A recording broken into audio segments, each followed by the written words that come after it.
Jak się nazywasz? Cześć, jestem Remigiusz Tkacz i sprzedajemy roboty firmy Krobot z siedzibą w Głogowie. Czym się zajmujecie?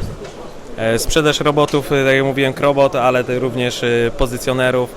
Modeli robotów mamy 66, od spawających po handlingowe, które mogą służyć do streczowania, paletyzacji lub przenoszenia. Mamy też roboty spawające z spawarkami 350 i 500 A, ale mamy też ogromny katalog pozycjonerów, ponad 200 pozycjonerów w konfiguracji wysokościowej, w konfiguracji payloadowej, czyli jaki mogą mieć udźwig. Wszystko kompatybilne od jednego producenta, czyli wpinamy wtyczkę w szafę robota takiego pozycjonera i po prostej konfiguracji możemy sterować za pomocą pilota i robotem, i takim pozycjonerem. Jeszcze jakieś przykłady branż, właśnie robotów, które sprzedajecie? Głównie, tak jak Polska słynie, to z spawalnictwa, więc głównie sprzedajemy roboty spawające, czyli na tą naszą usprawnioną nowość, czyli roboty Ninhan, ale również są to firmy do paletyzacji, tak jak mówiłem, streczowania. Gdzie się wykorzystuje spawalnictwo, paletyzację? Szczególnie spawalnictwo wykorzystujemy w automotywie.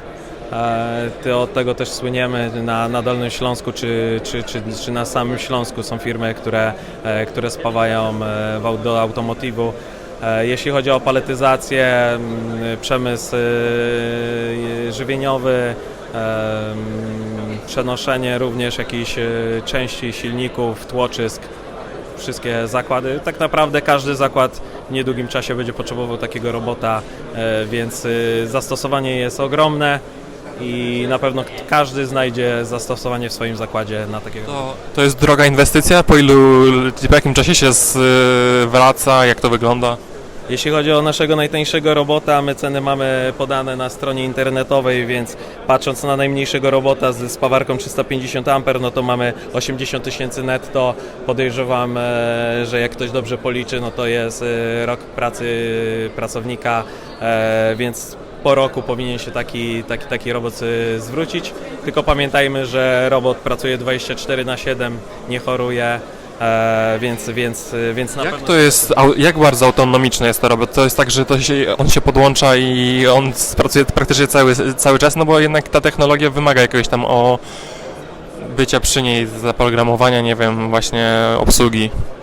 Jasne, no niestety roboty trzeba jeszcze programować, nie są intuicyjne, są już połączone ze sztuczną inteligencją, ale niestety nie zaprogramują się same, dlatego jest potrzebny programista.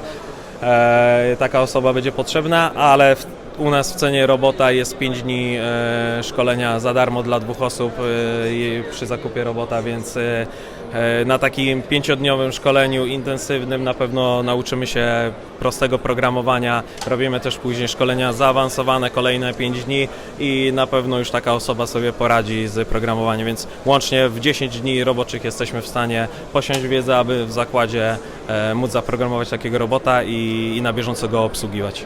Dzięki wielkie. Super, dziękuję bardzo.